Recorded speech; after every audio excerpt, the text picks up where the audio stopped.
to please keep yourself on mute so we don't get any background noise. And please feel free to ask questions in the chat throughout, and Jim will make sure the questions get asked and answered. But also, it's a conversation, as you know, so just raise your hand or jump in if there's something you want to talk about or ask about. We'll be recording this session because we have donors who sometimes are disappointed they can't attend, but we will not be distributing it publicly. But just to make you aware. So thanks for joining us. Thanks again for your support. And now I'll turn it over to Jim and our wonderful group from the Upside. Thank you very much. I wanted to welcome all of you, but a few special guests in special ways. Sam McKeel is on the call. Sam was the longtime publisher and chief executive officer of the Philadelphia Inquirer under Knight Ridder, and during a very, very special time, Gene Roberts is editor. And so thanks for joining us, Sam. From the Inquirer board, Rich Worley is here and a big supporter of both the Inquirer and the Institute. Thank you.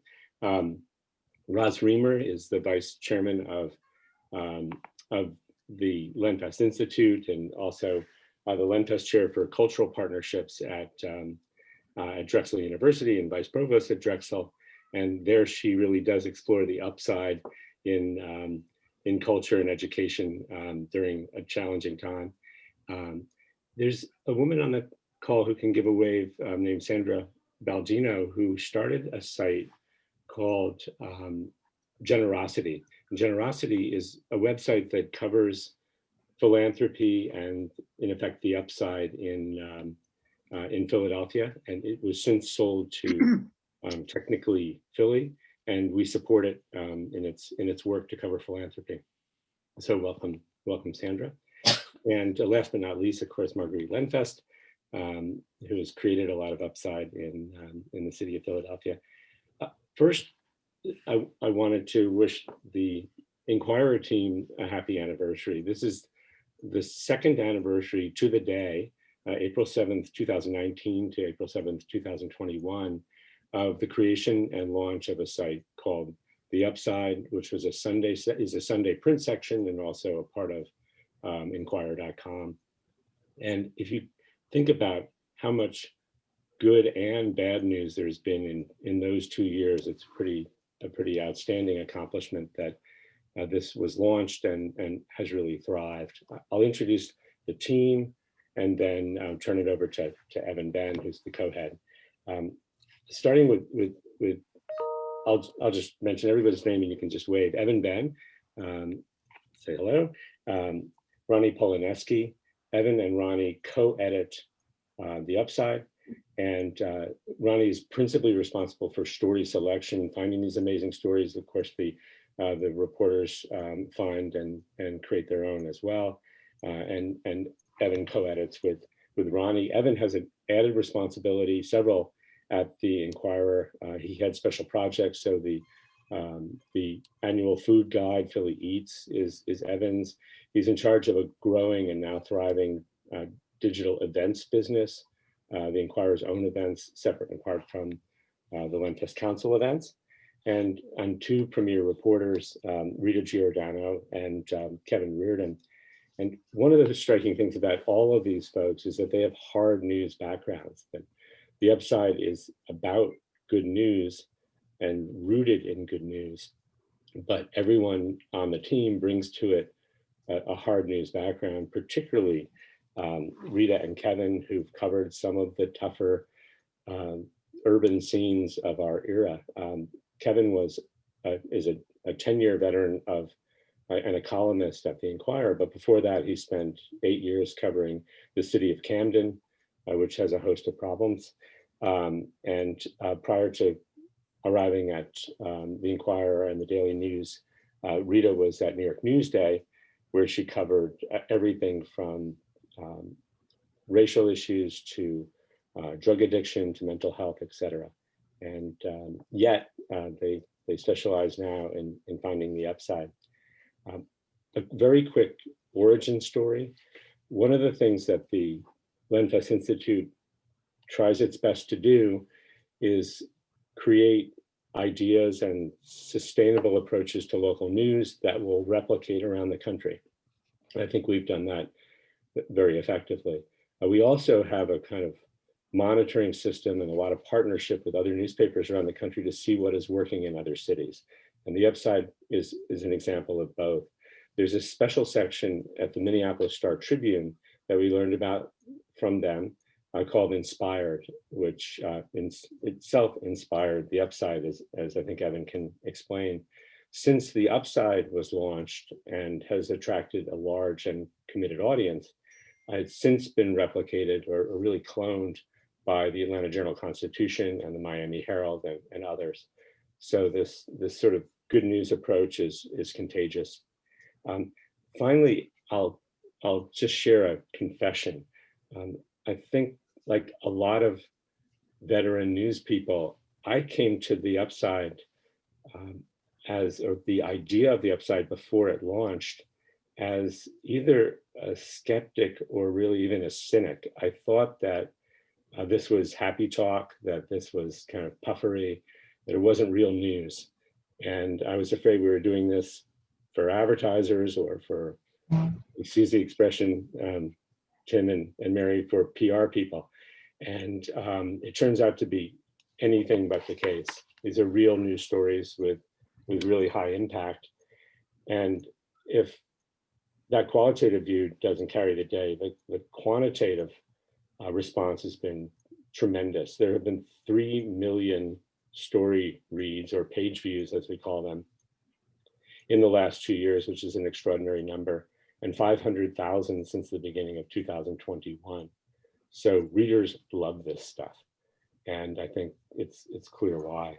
I just wanted to start with Evan, and Evan, I'll just ask you, what is the mission of this thing? What is the mission of the Upside?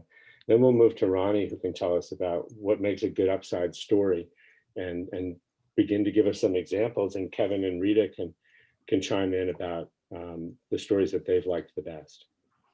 Well, thanks, Jim. Thank you for that intro. And thank you everyone for being here with us on a Wednesday morning. I think the mission of the Upside is very simple, and we put it on our flag every Sunday, and that's good news and good stories. And that doesn't mean fluff.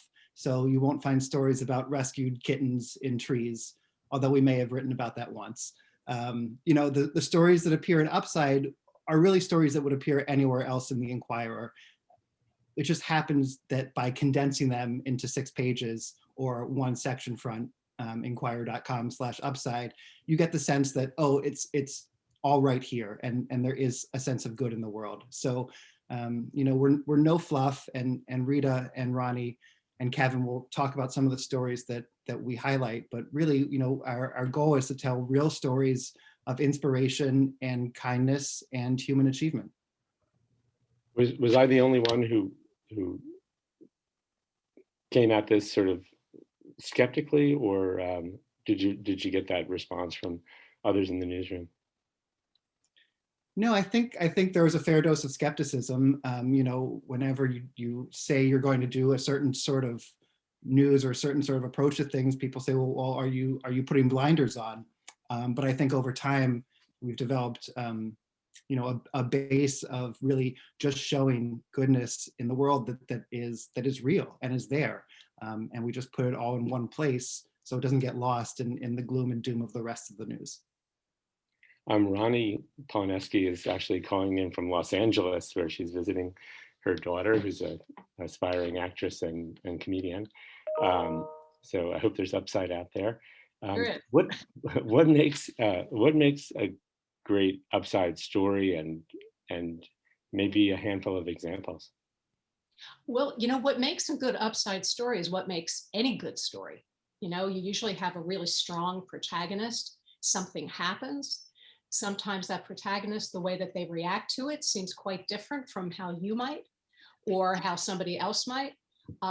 There's sort of a building of tension. Something breaks, something changes.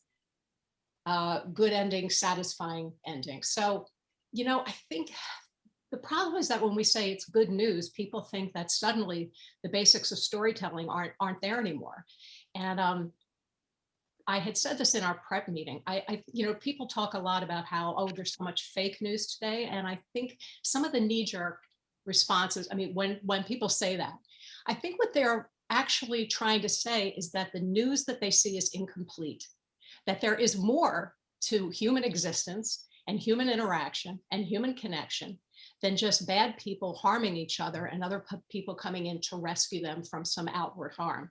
And I can't tell you the times we do stories and people go, oh, it's so good to see that there is still goodness in the world, as though there used to be, but it sort of all got dried up. Like we all think, oh, the world was better when.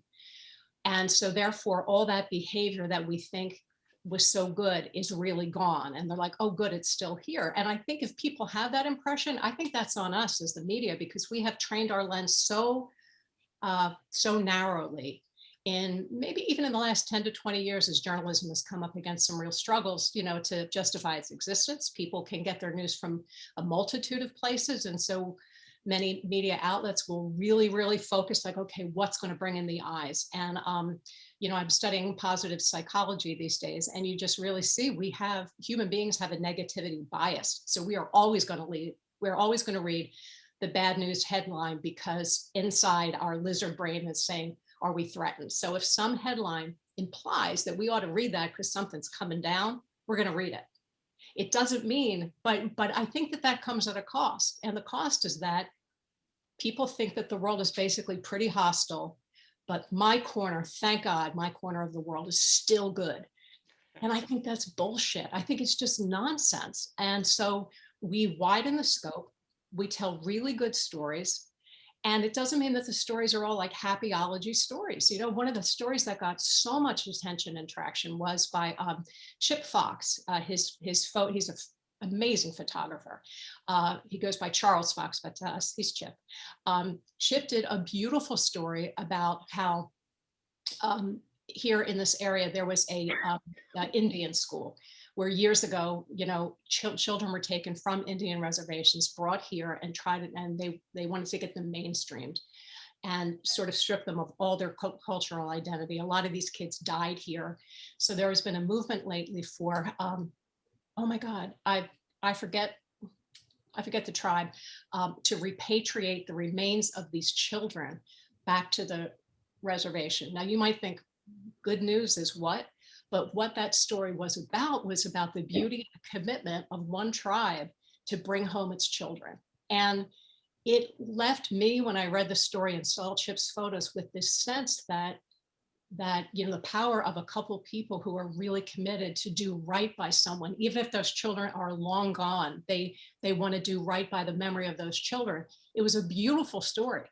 Now you might say, well, that doesn't sound positive. To us, it is the perfect upside story, because it puts a spotlight on commitment and beauty and family and belonging and justice and all that kind of stuff. So the stories that you'll find could appear anywhere in the Inquirer, but I do like that we co-locate them, because I think they need to be together so that we see a density of good stories about good people, of which there are millions doing good things for each other. So that's my pitch.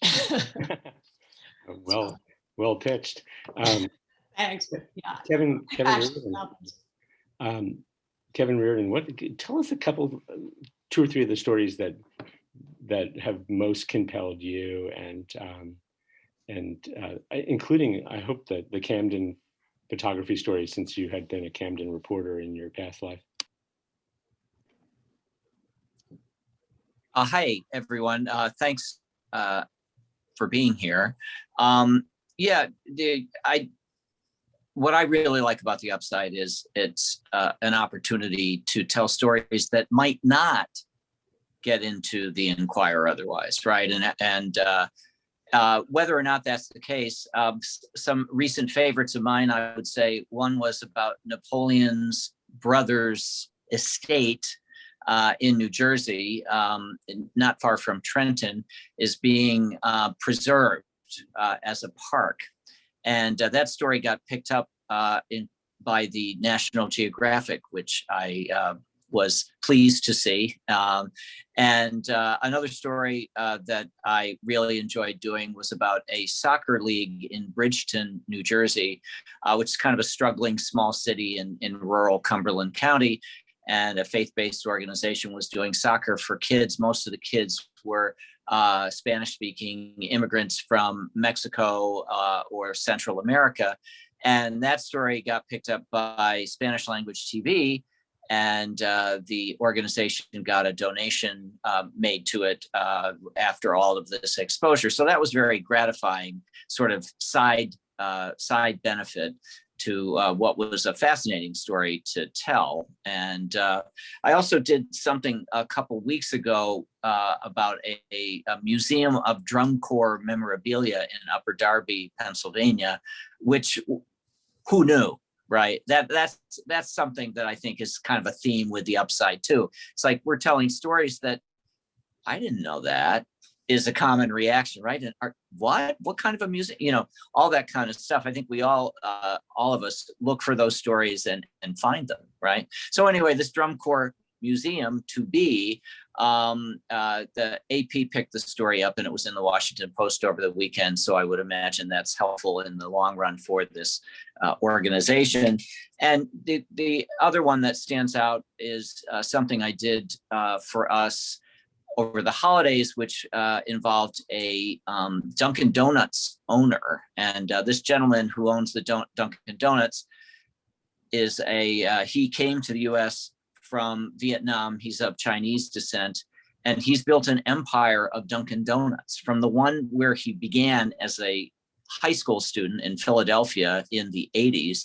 He now owns 45 of them and was giving back by giving a $100,000 grant to the school district of Philadelphia to provide food, not Dunkin' Donuts food, but other foods to kids in impoverished neighborhoods. So, I mean, who doesn't love a story like that, right? Guy comes to the US, goes to work, swabbing the floor at a Dunkin' Donuts. Now he owns not only that Dunkin' Donuts, he owns 45 of them in Philadelphia and the suburbs, and he's giving back with $100,000. I mean, that's the kind of story I think a lot of people, including me, want to read. So. Rita, thank you for that, Kevin. I'm going to come back to you and ask, where do you get these stories? And is it, a game of telephone, one person tells another person, or how do you source all this stuff? But Rita, when we spoke earlier, you described yourself as a total cynic who came from a very hard news background and yet are just absolutely thriving in the telling of stories about this kind of humanity. If you would, give us a couple of examples. You talked about the Michelle's Angels story. You talked about the story of a video tribute to someone dying of cancer during a time of COVID, and anywhere you want to start. But as my son used to say when he was growing up, tell me a story. Sure. I'll tell you, this is one of the things that, we were talking about earlier and was kind of like the idea of like, I am a cynic. Okay. The stories I've written about have been like right before I came here, I was on the health team. I was writing about addiction, and we all know about the addiction story in our area. I was writing about how it was affecting young people, both as people who are in addiction, as kids whose parents were in it. And we know we've seen pictures of Kensington. We know about what's happening in families. Before I came here, I was covering child welfare at a time when many children were dying of abuse, and the city of New York was woefully incapable of staving that. And the way that I've always striven to write about those things is through the people who were going through that. And that means really writing about the horror through the picture, through the eyes of the people who are living it. And that means really getting into people's lives. And what that means is writing about humanity. And to me, what I am doing now is writing about humanity. And they really aren't that different. It is about the dignity of life. And when I write about a family who loves their sister to death, I mean, just loves them. And now there is this horrible pandemic, and they can't visit their sister who's been really like bravely battling cancer for 2 years. And now, screw COVID, they're going to make this outrageous video everybody she knows, because she's this great kid who is, by kid, I'm sorry, she's my daughter's age, she's like 22. And she's been, battling this, and they get everybody they know and make this great video, and they just kind of like let us know, by the way, we did this. And they bring it to her in the hospital, and they let us know about it. And we basically do a story about it, what it took to make this video. And, it just touches her so much, and it touches people so much. And you know what? She died 2 days after our story about that ran. And in that period, she and her dad made a foundation to carry on her spirit. And it just touched people so much. And you could say, that is so sad. But you know what? It's not. It is triumph. And that's what people responded to. And that is wonderful. And that's not sad. It's not sad at all. And we did a story, I did a story just the other, just a little bit after that, about a kid. I'm sorry, I keep calling kids, they're my kids' age. A young woman who, she was a vet nurse at Penn, Penn Vet. She also volunteered at rescues in Jersey. She pulled over on Route 70, in Cherry Hills, saw an injured cat, was going to save it. She got hit by a car and died. And all these people who knew her at Penn Vet, I mean, she was the real deal. She loved animals, but she just had this quirky, crazy personality that she just loved. She just was brave. She loved people. She loved animals. And just people just came out of the woodwork to just support what she was doing. And so did our readers when they read that story. And, it wasn't just this hokey, oh yeah, readers love animals more than people. No, they really responded, because this person was the real deal. And we've done other stories that aren't just looking for donations. They're about two African-American twins who became doctors, really strong doctors in their communities, who have used, their practices to have a platform. They have a national platform, they're local, and they're teaching their patients how to advocate for themselves. And they're our folks, but they also had a national voice. And we can basically let that be known. That is not light stuff. In this age of long overdue racial reckoning, that is not fluff. And I know that because I covered health, and I know about what is lacking. And giving those people a voice is as important as the voice that I gave to those shortcomings of the victims of those lackings. It's amazing how through Ronnie's descriptions, Kevin's descriptions, and your descriptions, Rita, all the different ways in which impact is felt and measured. It's donations, it's the creation of new foundations, it's the changing of people's lives, and yet there's nothing in any of these stories that kind of pitches on behalf of a given philanthropy. It's you take the side of the human rather than the organization, or the you're presenting and sunshining the good news rather than pitching it. Evan, you had shared with us earlier some of the ways in which you've been able to create kind of features around the upside. And for example, disability, which is about employment and support of people with disabilities. The pup side, another pun, which is about an homage to the role of animals in people's lives, and the commencement. Could you just talk about maybe one or two of those, or all three, and how you think about them?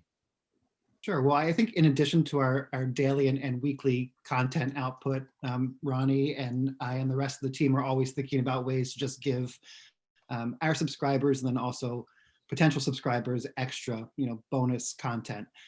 So ways we do that is through, special sections of the Upside, which you mentioned, and a great one we did last year, right around last March, right, the start of the pandemic, was Pupside, which you mentioned, and we just had readers submit photos of them and their dogs, and it was a really easy section to put together. But because of our mission, and because we're not just writing about fluff, we really told real great stories about animal rescue missions out there and what they're doing. Rita has wonderful connections and sources at Penn Vet, and told some great stories about innovations happening there. And it just happened to come out on March 18th, when everyone was finding themselves at home and scared and isolated. So it really struck the right chord at the right time.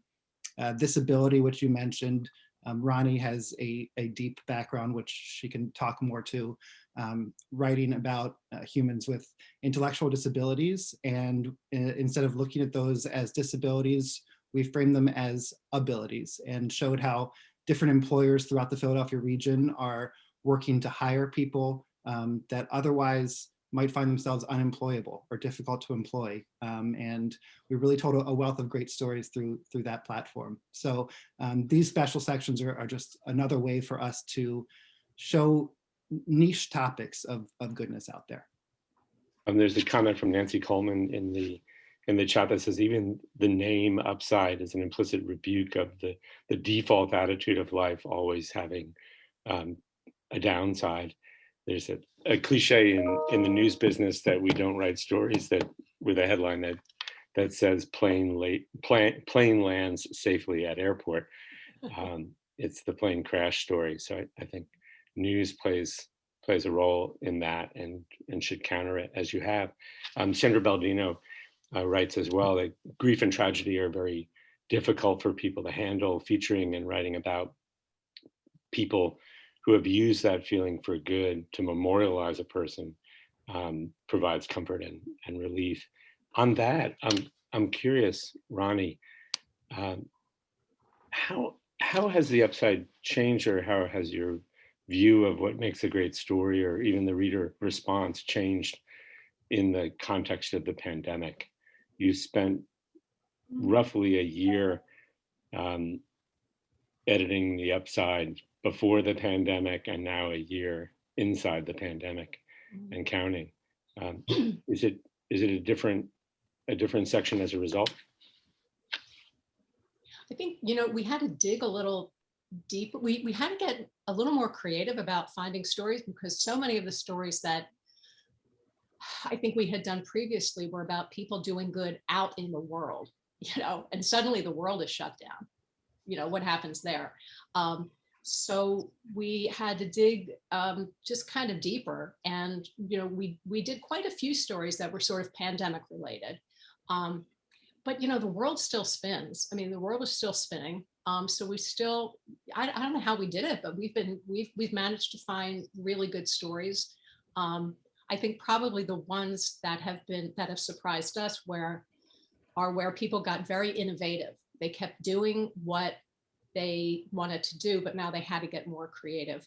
One story that I just love, and we just recently did it, Rita did it. It's about this young guy who, local guy, went to Masterman High School, went to Stanford, studied engineering, and while he was living in California, decided what he really wanted to do was be a professional drag performer. And so he moved back home to Philly, because Philly has a pretty thriving, but it's his parents must have been delighted by the $400,000 that they spent to send him to Stanford. No, his parents are the best. So he still wanted to perform, but how to perform? So he and one of his friends from high school began doing these performances from from her parents' living room. And each one they made into a fundraiser to support like LGBTQ causes. And so he decided, okay, I still want to perform. And this is what I love. Like, I always think the future is in great hands, because the younger people are all about doing stuff for other people. So he wanted to perform. So he had these live performances. People could donate as they watched. And the performances are just astounding. Like, they are so great. And to think that he's doing them from a living room, but he's doing it to give it meaning for everybody, because he knows that people are still, needy. He's going to turn them into a fundraiser. What was extraordinary about that too is that one one performance that he did, there's sort of an ongoing chat room, and there was a young person there who said that they were transitioning, I think, from male to female, was feeling really depressed, perhaps a little suicidal. This person stopped the show, said to everybody, all right, get on the chat line, give him support, show him love. Let's get him a number for a suicide hotline. Come on, this is a community. We're all in this together. And they did. And then the kid has since come back and he feels like he was really helped by that. That's an amazing story. And it wouldn't have happened if this performer, and having to pivot to Zoom, didn't have to create an online community where people could speak in real time to each other, where somebody in real distress could bring it up in real time, and they ran together and helped this person. So that was like, wow, way to go, pandemic. Like who knew, So I think the pandemic has shown us so many examples of enterprise and innovation, and people just really getting what matters. The kind of generosity is great. Rita has a story coming up. These two doctors at St. Christopher, and I don't mean to keep quoting Rita. Kevin, I love you and your stories are awesome. I just want to say that. But Rita has a story coming up about these two physicians at St. Christopher's Hospital for Children, and they oversee this program called Reach Out and Read, and they raise hundreds of thousands of dollars to buy books. So every kid who comes in for like a well visit, they leave with a book, books. And the big fundraiser they do is a gigantic basketball tournament. The one-time fundraiser raises like $100,000. The pandemic canceled. So one of the doctors happened to be walking down a street in North Philly, comes upon this brand new bookstore called Harriet's Bookshop. Yeah, we heard about it. Yeah. Right. And this woman had just opened her shop, the pandemic hit, and she's literally giving away books that she can't return. She talks to the doctor, he talks about the program. She suddenly gives him every children's book she has. And they decide together to do a big like readathon fundraiser. And so far it is raising a ton of money. And there you go. That's enterprise. And now all of a sudden, this little bookshop in this hospital have a new connection. They did this all online and they're getting tons of traffic. So the pandemic is sort of saving both of them in a new way. And I think that's where the pandemic has presented us with a different way, but it's still the same idea. What's the story? What's the story? Kevin, where do you come up with this stuff? I guess I have a sense, like we all do, what a tip looks like in investigative news, or what a whistleblower is in business coverage and that kind of thing. But the upside, the phone rings and it's like, I got a good news story for you. Where does it come from? Well, it is cloak and dagger, actually, like you were saying. No, I think Ronnie and Rita and I are all longtime journalists in the Philadelphia region, right? I was in Jersey, Rita was in New York, but now Rita's here, and we're all three of us veterans, right? We know a lot of people. I think that's part of it, right? Our bylines are known. We've written a lot of stories about a lot of different people all over the region. That's how, and I was a columnist, which does tend to, you're out there looking for stuff. Ronnie was a columnist too. All of us are always looking for stories.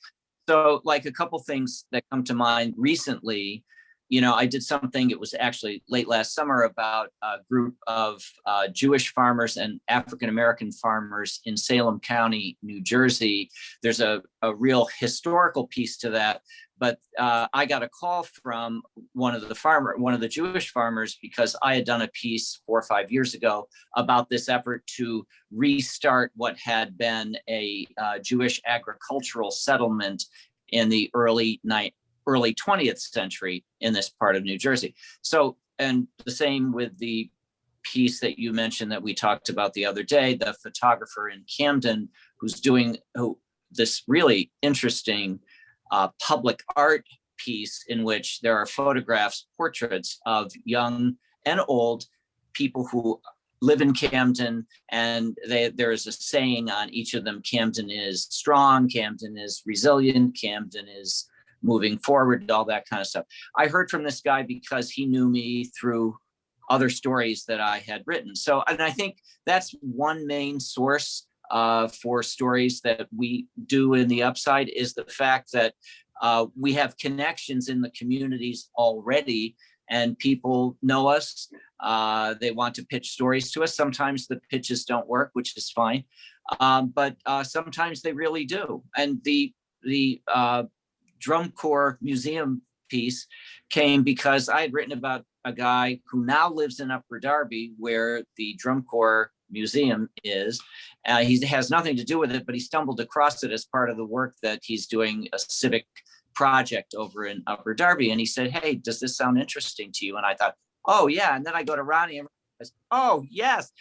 So I mean, I think all three of us, and Evan, all of us on the team are enthusiastic about what we do, right? Because the stories that have to do with tragedy are engaging, right? They're not dry. They're not,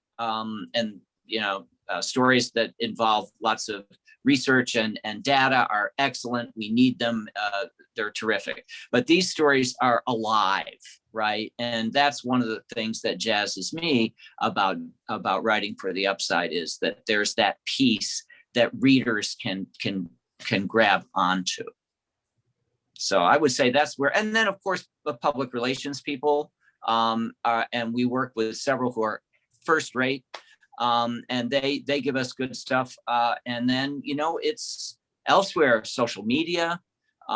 They get tons of stuff from social media or ideas from social media. There's also other print and regional websites, get a lot of story ideas from there as well. So you're one of those kids that we hear about who spends all his time on social media. Is that right? I wouldn't know. I will say this: it's a great tool. Yeah. It is a time suck. There's no question about it. But I find it for what I do, for what we do, I find it a valuable tool. I really do. Ronnie, I'm interested in turning our attention for a moment to whose stories are you telling? The Inquirer commissioned a content audit, an independent content audit from Temple University, and among other things, it looked at who's writing stories and what we tend to write about. And one of the observations was that we tend to write about our own communities and people who look like us or have similar backgrounds to us, and inadvertently create a less than diverse voice for the paper. And how do you think about that with these stories, and what do you do about it? I think you're on mute. Thank you. When we first started, I was really, really conscious of that. I thought, I'm a white woman writing, I'm going to oversee a section. I wanted to be reflective of gender, of race, of cultures, different ethnicities, and how to do all that. And I only had freelancers to do it. So I could use other writers in the newsroom, but they were already responsible for their own beats. So I would sort of get them if they could squeeze me in. At the time, freelancers, though, were very sort of far flung. So there was like lots of different eyeballs all around the city. And I found it a little easier to have the section look really, reflective, I hoped, of the city. When the pandemic hit, a couple things happened. One, we dispensed with the freelance budget because we had sports writers now who suddenly had no beats to cover. So we got 3 sports writers writing for the Upside, just princes of men. There was Phil Anastasia, Mike Sealski, Mark Narducci. Mark is still doing stuff for us. He couldn't be here today. And they're some of the best storytellers. Oh my God, they're just the best. But again, they're all, I'm thinking to myself, okay, they're all white males. They're all coming from sports. What are we going to do here? And everybody rose to the task, I think, as best they could. But people come from lived experience, and sometimes they see stories and they don't see other stories because they just don't. I am so grateful for the audit. I think it put front and center just our our responsibility to reflect the region who we want to read our stuff. And I think I've been so proud of how the newsroom has responded, and our section especially. I mean, we've always tried to be really, sensitive to things. I think this has just really made it much more like front and center, in a way that I realized it always should have been, much more so. And what I'm finding is that the stories are easy to find. I mean, they're easy once your eyes are opened enough. And so I think our section now is more diverse than it's ever been. And what I've really loved about the Upside too is that each story has a chance to establish that basic human goodness and decency doesn't belong just to one like race or one economic class.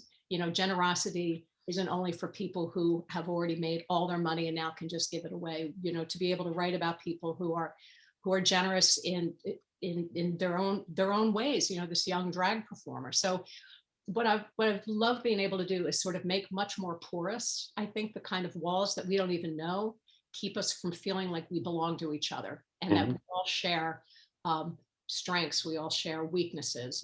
Not only people of certain color do good things or do troubling things or whatever. So I'm really grateful for the audit, really proud of how the newsroom is responding. We are a work in progress, and good for us for doing it. And we're so committed. I mean, our staff here is now all white. Can't help it. That's just what they are. And they have been terrific in how they've stepped up. And to give an example, this one week, I realized I was looking at all the stories and I thought, wow, for the first time ever, there are more stories in here about people of color than there are about white people. And for just a second, I was thinking, that feels a little weird to me. Like, where are, quote, my people? And I was like, Ronnie, this is how people of color have felt all the time, and it was really cool. It was so cool. And I'm so proud of our staff. These guys are so much fun and so committed and just total pros. Roz Reamer had a question about epilogues and kind of what happens, the story after the story. Maybe you could articulate it yourself, Roz. Let me think. The story. Oh, no, Roz, I think has the question. Go ahead. Oh, I'm sorry. That's okay. Yeah, I just wanted to say that so many of these stories are they're just so compelling that it makes me want to stay connected to the people in some way. Okay. And to follow what happened next. And it's like an epilogue. So sometimes that, for instance, when I read the story today about the St. Chris doctors and the little boy, by the way, great beginning to that story where he says, "I dream about books," this little boy. That was just the best quote ever. Yeah. But, so my first reaction personally was, I'm going to make a donation, to help this partnership between, the bookstore, which, by the way, is owned by a Drexel alum, and CHOP, because it's such a wonderful program, and I can see how that would really benefit both. But I'm assuming that readers like me just become really interested in these people's lives and their stories and kind of want to know what comes next. My dear friend, Paige Talbot, and her family hosted a Hosts for Hospitals family that stayed with them in their house for 4 years while their little baby girl was at CHOP. And the little girl never was able to leave the hospital in her entire life, but she lived there for 4 years and she touched the lives of the hospital staff, and there was a really wonderful obituary about her there was already an Upside story about the Hosts for Hospitals program. But it occurred to me that the obituary was over here and the Upside story was over here, and there wasn't anything that I saw that really connected the two, that sort of said, this is the epilogue, that little Elsie did eventually pass away, but her family has relocated to Philadelphia permanently, and their other little girl is in school here, and so on and so forth. I mean, it's just sort of a what's next. That's just my Uh, question. I think that is a terrific idea. I mean, and thank you for the reminder about that. I do know that Gary Miles, who wrote the obituary, I know online there was a link to that story, but it wasn't an obvious link for sure. And I think we get so caught up in just the, fill the section that I often forget that it's great to go back and do a roundup. Like, I mean, when I was a columnist, and I'm sure Kevin has done the same thing, is maybe 3 or 4 times a year would say, here's what happened, and you just do sort of a quick catch up. And that would be, excuse me, that would be a great idea to do for the upside. So Evan, get that on the list as a special section. For the end of 2020, we looked back at 11 stories that we wrote last year that really either resonated with readers or had significant impact in the region. And we just shared them again, and then also gave updates to each one. I'll put a link in the chat, but yeah, I agree. We should be doing that with more stories. It's a great idea, Roz. Yeah. So that's sort of Upside's greatest hits, but also where are they now? Exactly. Yeah, great idea. Thank you for the reminder. Just a quick update on our little community here. We have another former Inquirer publisher, Brian Tierney, is on the call, and Brian has served ever since as on the Inquirer board of directors and has been a huge contributor.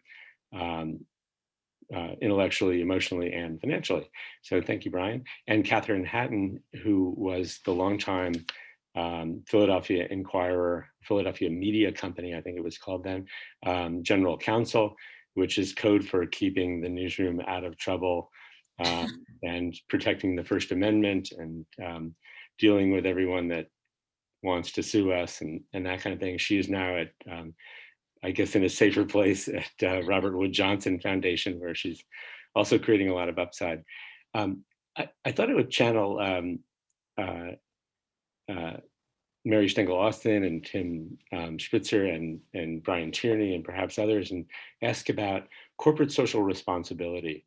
Is it and maybe this is for Evan and Ronnie. Is it of interest? Is it these stories are generally about individuals who made a difference, and companies that are doing special things or enabling their employees to do special things. Relevant, irrelevant, less of a priority, high priority. What makes for a good story from Independence Blue Cross? Well, I mean, Independence, who was has been in the past a major sponsor, I guess, of that section too, as well. I think these are really wonderful stories that people do want to be associated with. And as I read it every week and read the stories myself, I guess the advertising marketing guy on me is also saying, how do we get more sponsorship for this? How do we, because it is and things like this, I think, really begin to kind of further build the visibility among key individuals, and we need to take it even further out in the community, because I think these are wonderful stories that corporations want to be associated with. These are stories about the relentlessness of all the other news that is real news that you have to go through, but to find those moments where something good is happening. And they're in the paper as well, but to have one section on a Sunday that you kind of, and I know some of you probably feel the same way. It's like, as I go through various sections, I'll say the upside, okay, I want to make sure I get this one too. So I think these are super relevant. I think these are the stories that, as people are doing big macro things and making investments in the communities, et cetera, it's also great to highlight the individuals who are doing things that are smaller, but in some ways as powerful, even more powerful, kind of neighbor to neighbor. Yeah. Mary, what do you think?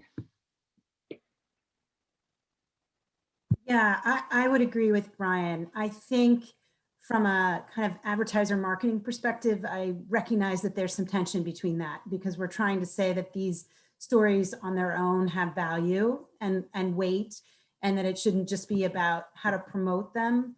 But I do agree with Brian. I think that section provides some glue for the Inquirer too. And I think people are looking to read it.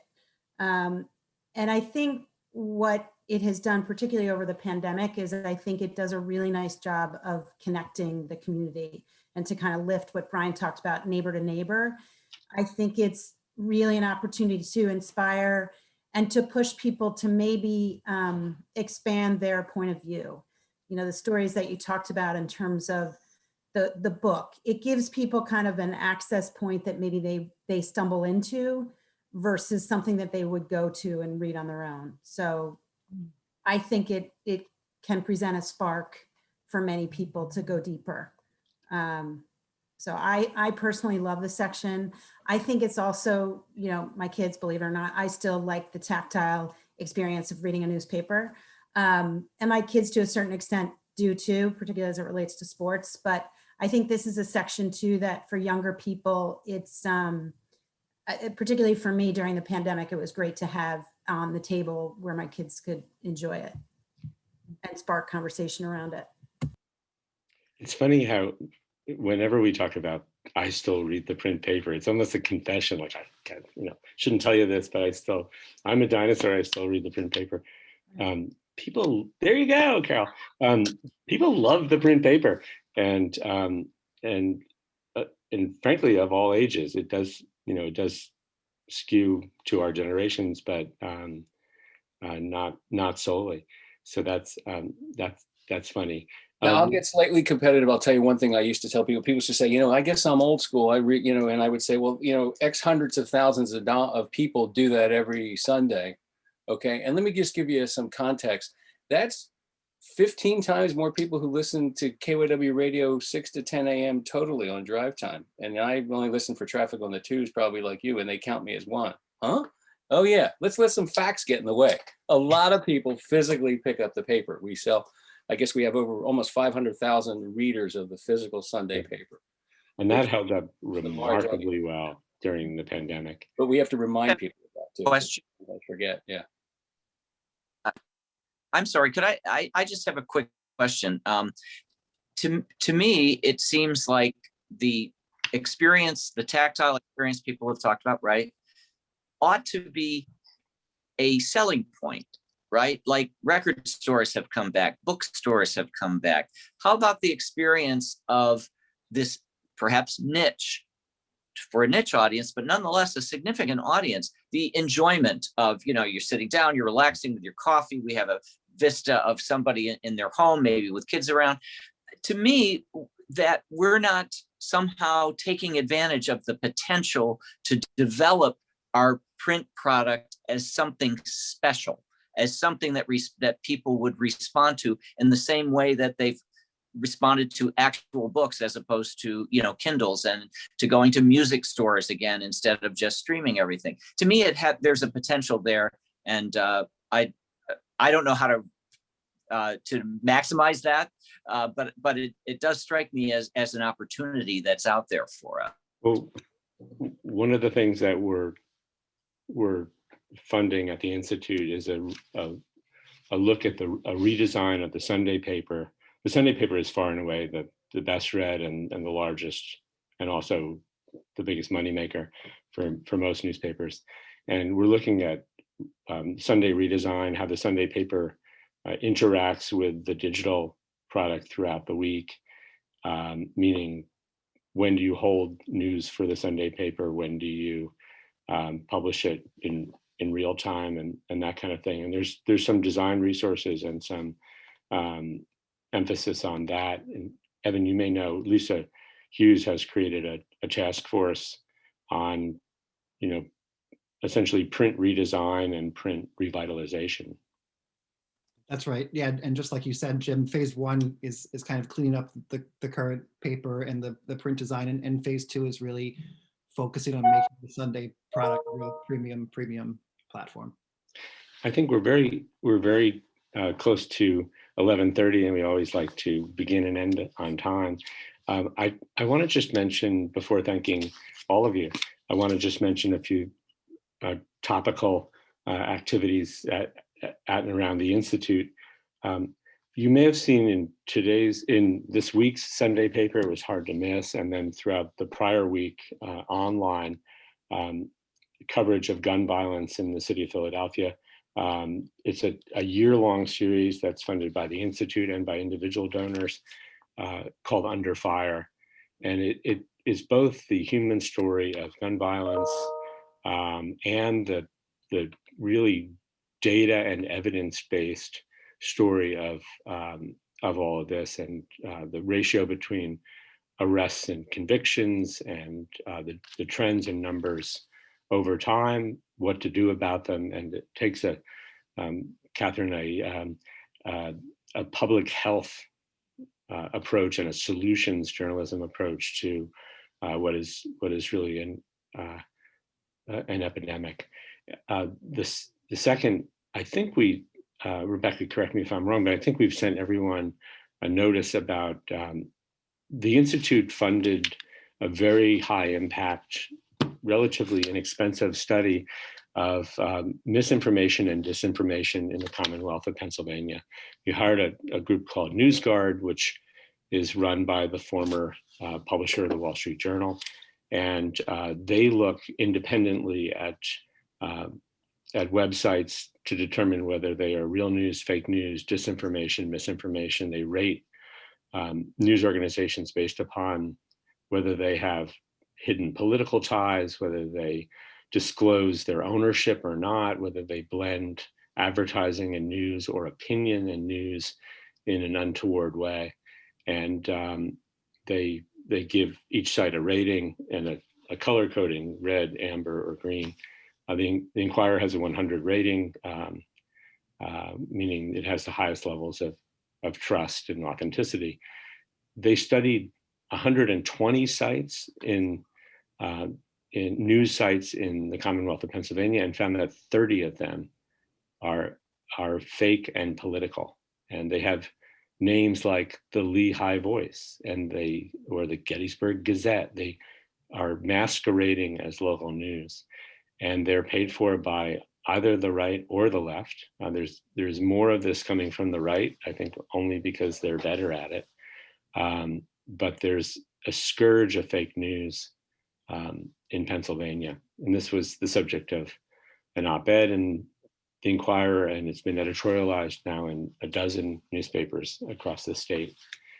So that's been good news for us about bad news in our industry. And the last is, and Rebecca, maybe tell us the date, but the next of these sessions, or one of the next one, will be on a project that has been funded by Lenfest and by William Penn, called The Future of Work. And this is about the changing future of employment in Philadelphia, why and how Philadelphia can be a more hospitable place to launch businesses, to move businesses, why Amazon could move here, these kinds of things. When is that, Rebecca? I am looking, we just had the date the other day. It is Thursday, May 13th. So we'll be sending out information soon. So that is the next of these sessions, is that right? Yes. Good.